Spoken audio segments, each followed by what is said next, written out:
This video is a video of the forms assessment y'all took Friday, April 3rd before spring break. I just wanted to go over the questions, give you a chance to learn from your mistakes if you got some questions wrong, so forth and so on. So I've split my screen here a little bit, so I'll be working and showing you the answers on the other side. Okay? So let's start. The first question says, which line is parallel to the line described? Well, the first thing we want to do is, in order to assess a line that's parallel, we want to put it in slope-intercept form. So I'm going to subtract that 2x to the other side, and then I'll divide by 3. So y is equal to a negative 2/3 x plus 2. Okay.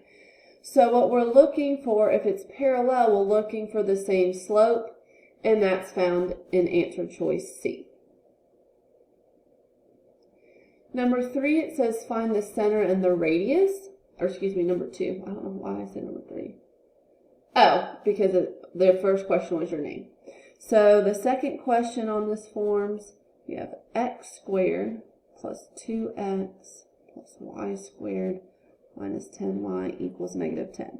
So when I transformed it from the computer, what I've done is I've put it in that general form to where my x's are by x's and my y's are by y's. Sorry for that awkward pause. I had to change, I didn't like the shadow too much, so I changed it. So what we've done is we've put this into general form, and now we need to complete the square. So when we complete the square, remember we take half and square it, or divide it by 2. So this is going to be x plus 1 squared, and then we say plus 1 because we square it and bring it over. Then we're going to have y minus 5 squared is plus 25. That's equal to 26 minus 10, which is 16. So from here we can determine our center.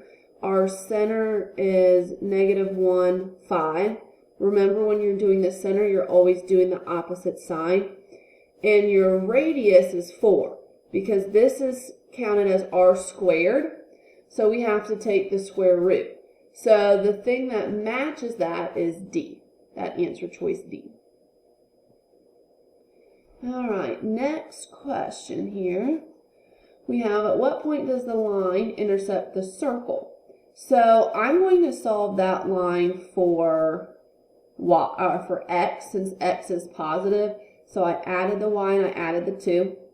Then I have x minus 3 squared plus y plus 4 squared is equal to 53.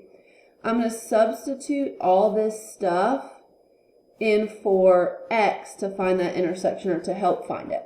So this is going to be y plus 2 minus 3 squared plus y plus 4 squared equals 53. That's y minus 1 squared plus y plus 4 squared equals 53.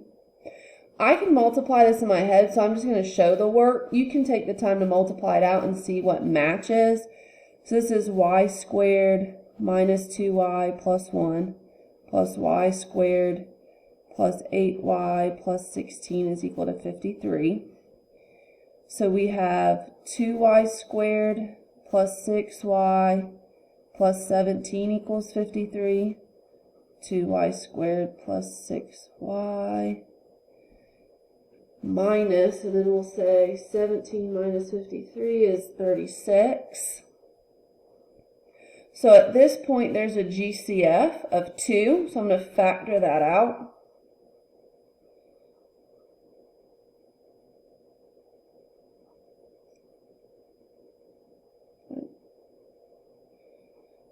Okay, so what could multiply to be 18 but add up to be 3?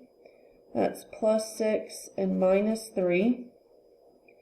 So y equals a negative 6 and y equals 3. So a test-taking strategy, you could look at your answer choices where y is a positive 3 and a negative 6. How you get those x values, though, is you're going to go back and substitute those y values into your equation. So negative 6 plus 2 is a negative 4. 3 plus 2 is 5.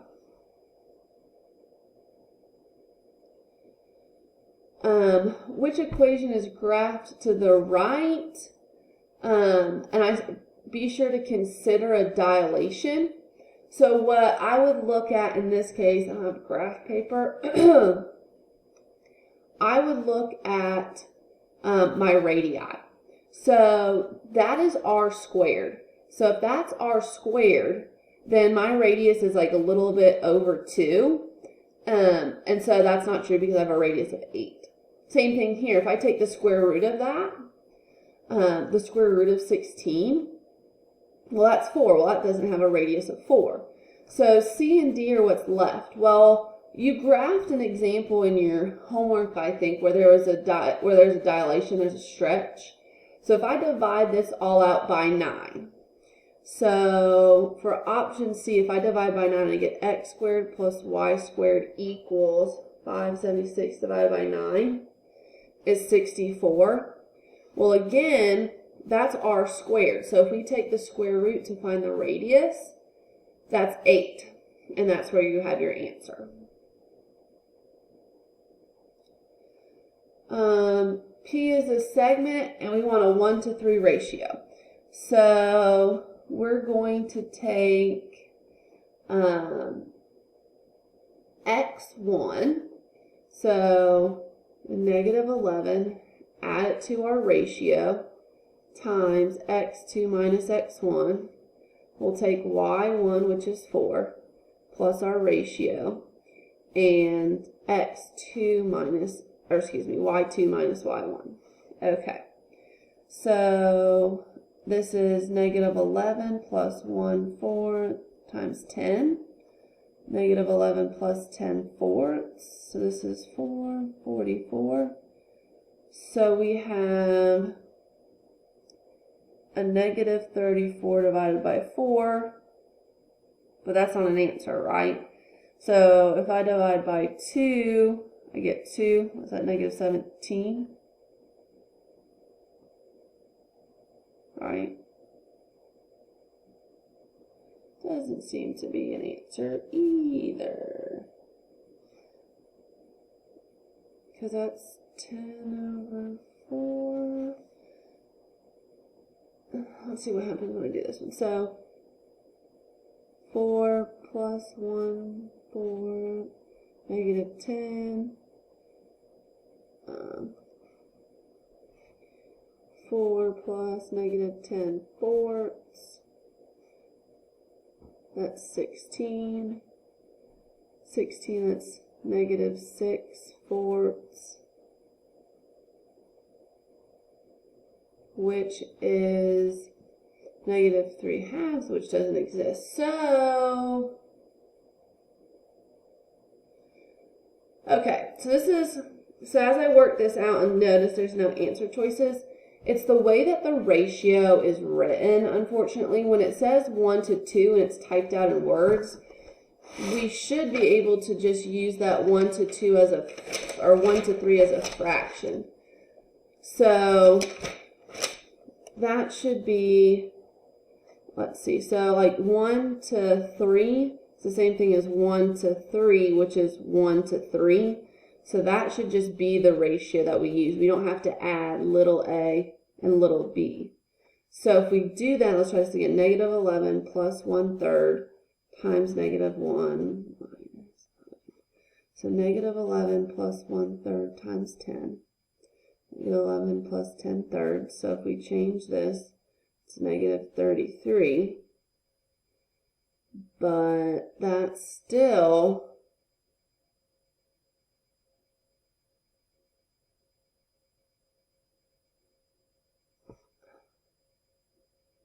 10/3. Change that, negative 33. Subtract 10. That's negative 23/3, but that doesn't simplify to anything.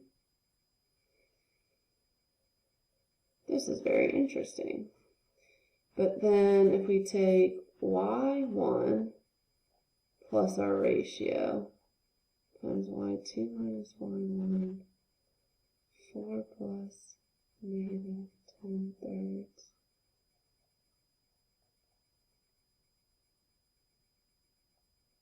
I still get the same ratios. So interesting. We'll come back to that. Let's try the next one. What are the coordinates of the midpoints with endpoints of this? So your midpoint formula, you add your x values and divide by 2, add your y values and divide by 2. So we have negative 5/2 and negative 1/2. And that matches B. Jocelyn writes the equation of a line that passes through the point 4, 0 and is perpendicular to that. Jocelyn's equation is this. Okay, so if we're looking for perpendicular to 2, then that is going to be a negative 1/2. So y minus 0 is equal to negative 1/2 times x minus 4. So y equals negative 1/2 x plus 2. So D. We have a slope, that's your m, and a y-intercept, that's 2. 9. What is the area of the polygon formed by these points? So if you're like me and don't have graph paper for these questions here, I would take some time and find the distance formula in between each of the points. So like A to B, B to C, C to D, and then A to D, and find the area that way. See what kind of shape you have when you do that. Do you have similar side lengths? And then use the area formula. I'm going to pause the video to do that work so the video stays on time for both of these problems and come back and explain. All right, let's look at this work. So again, to reiterate, if you don't have a graph, you can use the distance formula. So when I use the distance formula for these 4 segments, I found that I have a rectangle. I have 2 sides that match up and 2 sides that match up. So the area is going to be 20, or 20 units squared, as you can see there, length times width. In the next question, it says find the perimeter. So again, I use the distance formula here. I used it 4 times. Again, we have a rectangle, but I still have to add those things up. So you can add things that have like radicals. So 2 square roots of 45, 2 square roots of 20. But that's not an answer because we can simplify 45 and 20. The square root of 45 can be broken down into 9 and 5, and the square root of 20 can be broken down into 4 and 5. Well, the square root of 9 is 3, so 2 times 3 is 6. The square root of 4 is 2. 2 times 2 is 4. And now we have like radicals again. 6 plus 4 is 10. The last question on this assessment was, again, find the distance, or using the distance. So using that distance formula, you should have found a distance of 15. Hopefully this review erased any questions you had or any confusion. Please do not hesitate to message me on Remind if you need any further help. Happy studying!